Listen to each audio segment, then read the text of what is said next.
So let's talk about Dave Dombrowski's press conference.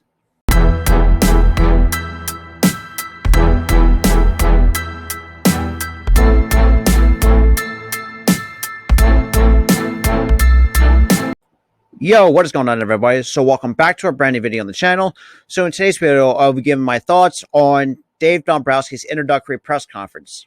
So before we get started in today's video, if you are new to this channel, make sure to hit that like button to help me rank them on YouTube and for the algorithm to help push out my new videos. Also, hit the subscribe button with the notification bell on so you guys will be instantly notified when I upload a new video, or multiple videos, or a couple of gaming streams. Also, get in the comment section down below. Let me know what you guys think about what I have to say about his Dombrowski's press conference. Also, you can check out my Spreadshirt merch store, which is the link down below in the description. So go check that out. Also, I can also feature you guys on my Instagram page for those who want to cop my merch.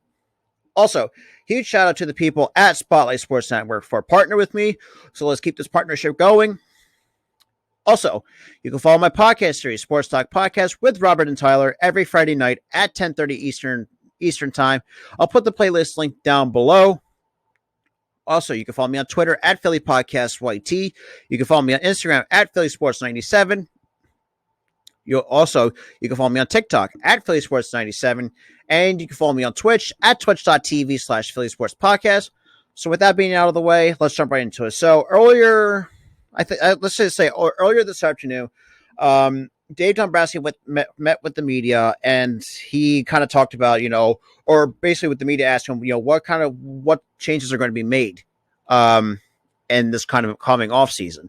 So before I want to get into his what Dombrowski had to say, I want to give you a little recap. Earlier during the season, Dombrowski, obviously made some front office changes, especially in the scouting and the player development department. And the reason being is I kind of feel like this is a good step forward, because our player development and scouting was just horrendous. But now we're having some fresh people to actually kind of look at, and help develop our young players, which obviously with the Phillies organization, we have a very horrendous farm system with some potential superstars. But he kind of talked about, obviously what our needs were. Obviously a true leadoff hitter. The one name he brought up was Odubel, which I know a lot of people, and most of the Phillies fans don't want him back, obviously for obvious reasons. But even myself included, but the way that I see it is that this wasn't a decent season for him, despite, being out of baseball for a little over a year and a half, and, was very decent out of the leadoff spot. So, I mean, I wouldn't be surprised if they would keep him, because I think he was a very, very solid as a leadoff hitter. And he also did mention about Didi too.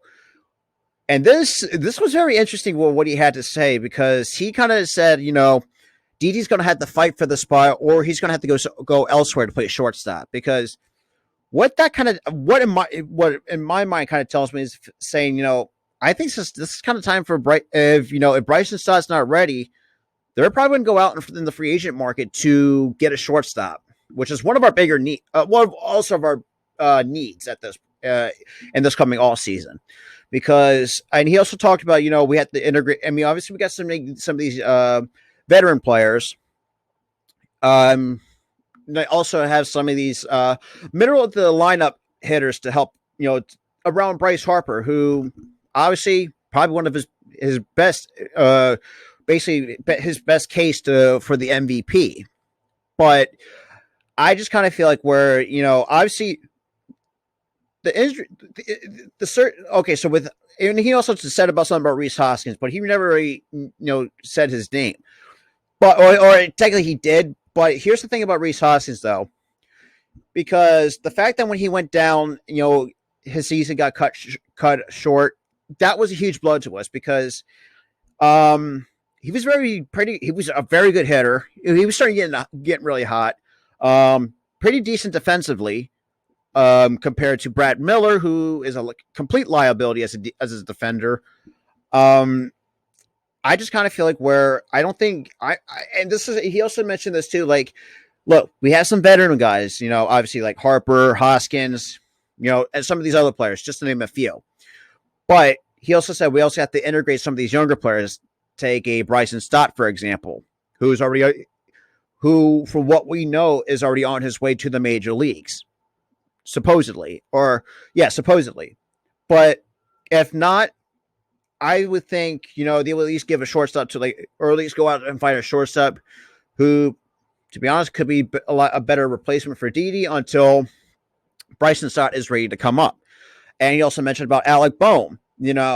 The fact when they sent him down, kind of try to help him retinker things, get the basic, get the fundamentals down, especially for a guy who's 6'5" and lanky, having a hard time, doing the fundamentals for a guy of his height. I just kind of feel like where if they can do the right things to actually work with Alec Bohm, who knows how good Alec Bohm can be. Obviously 2020, which is it was just a shortened season, but it was his kind of made his debut in that season. And obviously his first full season in the major leagues wasn't good, but it was just it was terrible. I'll just put it that way. But I'm just kind of feel like where he got sent down to the minors, try to work on things, try to build that for me, I feel like it's more of a confidence thing than anything else. Also, like I said before, the fundamentals part of it. I just kind of feel like if Alec Bohm can take that next step forward and actually, work on the fundamentals of feeling the ground ball the right way and actually, kind of be a better hitter, there's no telling that this kid can give you 20 to 30 home runs a year, because the power is there. He's just got to learn how to use it. But I just kind of feel like Dombrowski made some good points, because center field he kind of, obviously, we have some players are probably going to be walking in free agency. Angel McCutcheon's one of them. And, we're not probably going to bring him back, because here's the thing about McCutcheon, though. He's already getting up there in age, and you can see it too. His body's already starting to break down, which is going to be more successful to injury. But I just kind of feel like where if we can start, find some of these different pieces like Dombrowski, kind of talked about, there's no doubt that this team can hopefully try to compete and be at least relevant, because think about this, man, it's been over a decade and it's been very much a lot of heartbreak. And the thing is too, is there's going to be some bullpen pieces we're going to have to, add and subtract, so to speak. Because here's the thing. The only two superstars we have are Wheeler and Harper. And, and I get it. Some of the players had always had a down year, which is bound to happen. Obviously, like I mentioned before about JT Realmuto. Let's start with him, for example. People are coming at his head because it's like, oh, he stinks. Look, you got, and I said this before too.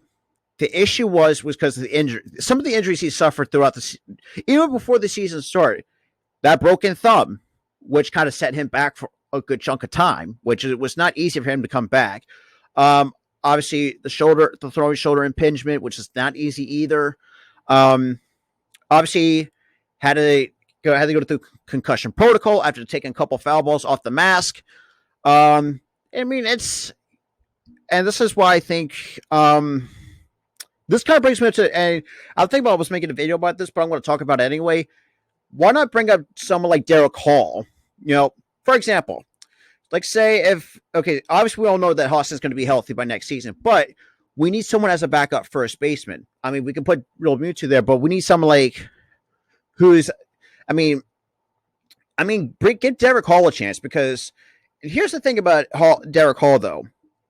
The guy's, this got potential to be an excellent first baseman, because I just kind of feel like where he brings you a lot of that pop.